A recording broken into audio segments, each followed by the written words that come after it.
Assalamualaikum, halo teman-teman. Hari ini saya akan share menu masakan sehari-hari. Ada lodeh terong, kemudian ikan asin goreng tepung, dan sambal tomat.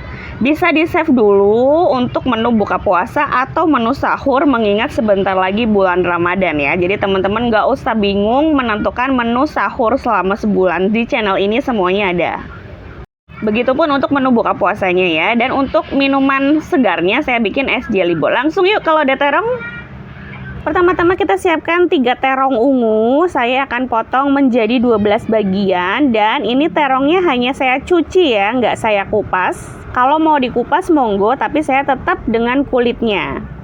Saya potong agak memanjang kayak gini ya teman-teman. Kemudian selain terong, saya juga pakai tahu coklat atau tahu matang ya. Saya siram dengan air panas. Setelah suhunya dingin, saya cuci bersih.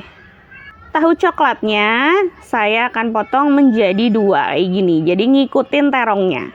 Selain itu saya juga siapkan 1,5 sendok teh teri yang kecil-kecil. Kalau ada ebi lebih bagus ya. Saya siram dengan air panas dan saya tunggu suhunya dingin baru disaring dan dicuci. Untuk bumbunya saya pakai 3 bawang merah, 3 bawang putih, 3 kemiri, masing-masing 3 ya, dan 2 ruas kunyit. Kemudian kita haluskan. Boleh pakai lada bubuk juga ya, sedikit ya, cuma saya nggak pakai. Boleh ditambahkan cabai kalau mau lebih pedas, misalkan ini nggak untuk anak-anak tapi untuk sekeluarga juga gitu ya. Kemudian tambahkan teri kecil yang sudah tadi kita rendam dan kita cuci. Kalau minyaknya udah panas, langsung aja kita masak bumbu yang udah kita haluskan tadi. Masak sampai matang, mengeluarkan aroma yang enak. Kemudian akan saya tambahkan dengan 4 daun salam. Ini daun salamnya kering ya teman-teman, boleh pakai yang lebih bagus, bisa ditambahkan lengkuas juga. Nah kalau udah mengeluarkan minyak kayak gini, saya akan masukkan terongnya dan tahunya. Jadi saya akan masak setengah matang dulu. Nah biar nggak gosong, saya tambahkan sedikit air. Ditutup biar lebih cepat matang. Nah kalau udah setengah matang kayak gini, kelihatan ya warna ungunya berubah menjadi coklat. Tambahkan 500 ml santan. Kalau nggak ada, teman-teman boleh pakai 1 santan instan, ditambahkan air hingga volumenya menjadi 500 ml.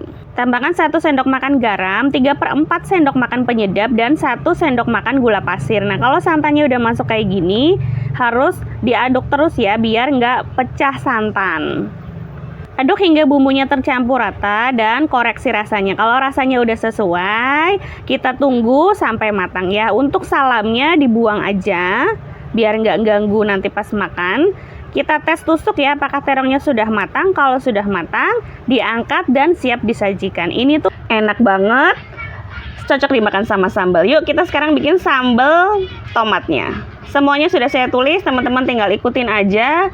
Step pertama adalah direbus dulu biar nggak bau langu ya teman-teman, atau bau cabai mentah. Kalau udah mateng, direbus kayak gini, diangkat kemudian kita haluskan. Karena ini adalah sambal tomat, jadi yang tes pertama kerasa adalah tomatnya ya. Jadi tomatnya wajib dalam jumlah banyak, harus yang besar. Kalau nggak ada, boleh pakai yang kecil tapi jumlahnya 2 gitu ya. Ditambahkan 1/4 sendok makan garam dan 1/4 sendok makan gula pasir. Ini tuh udah enak banget ya teman-teman, udah bisa dimakan. Kalau teman-teman lagi ngurangin minyak, ini udah cukup. Tapi kalau teman-teman ngerasa udahlah nggak apa-apa pakai minyak, boleh ditambahkan penyedap biar lebih enak ya. 1/4 sendok makan penyedap dan minyak goreng yang panas. Ini nantinya tambah sedap banget rasanya. Sambal tomat ini rasanya asem, seger, kerasa banget tomatnya. Lanjut ke ikan asin. Ikan asinnya boleh ikan asin apa saja, misalnya ikan kipas ataupun yang lain ya.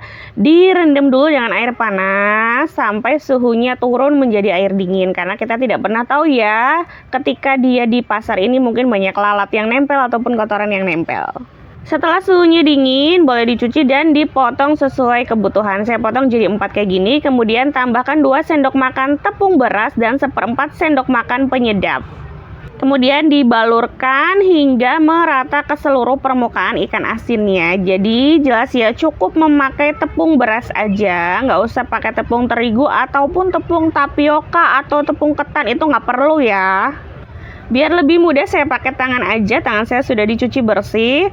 Saya pastikan bahwa ini tuh tepung berasnya menutupi semua bagian kayak gini, baru digoreng. Nah, ini tips selanjutnya adalah digoreng dengan double frying.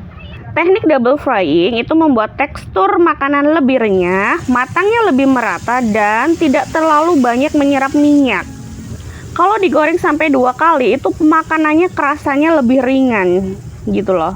Jadi jelas ya teman-teman, hanya pakai tepung beras dan digorengnya 2 kali. Nah, sekarang lanjut ke minuman segarnya. Saya akan seduh 400 ml air panas untuk menyeduh 1 bunga telang kering.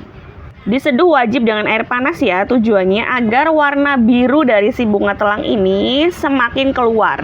Semakin dingin, semakin diaduk, ini nanti warnanya akan semakin keluar teman-teman, warna birunya.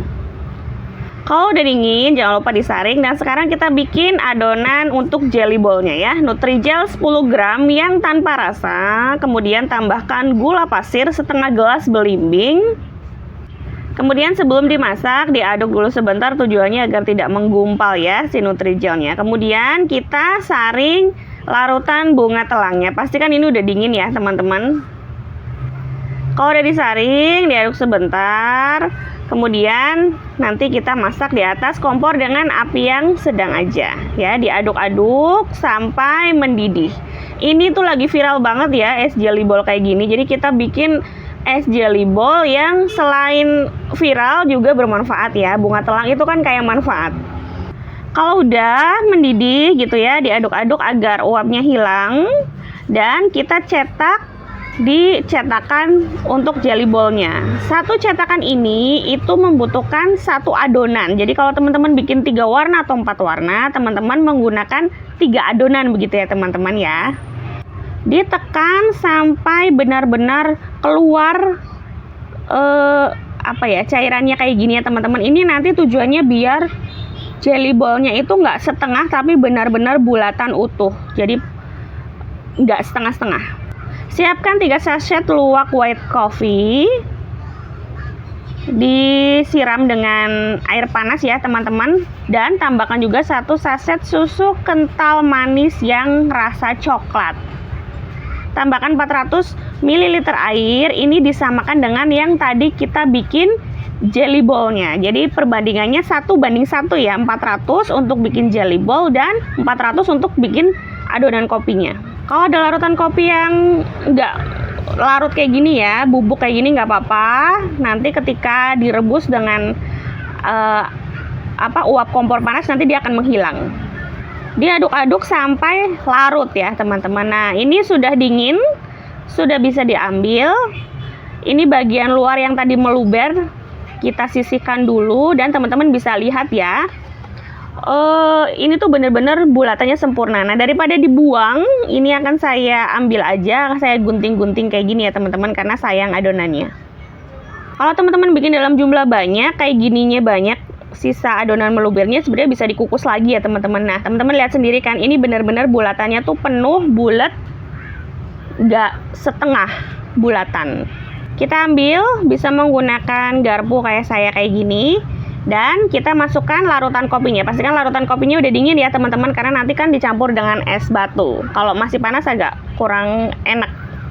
Ini tuh seger banget, cocok disajikan dengan tadi kita makan sama lodeh terong, sama sambal tomat, sama ikan asin. Jadi ini kayak untuk netralisir gitu loh teman-teman. Itu dia 1 set menu masakan harian yang udah tinggal ngikutin aja, tinggal di save aja. Lodeh terong, sambal tomat, ikan asin goreng tepung, dan jelly ball. Semoga bermanfaat. Wassalamualaikum warahmatullahi wabarakatuh.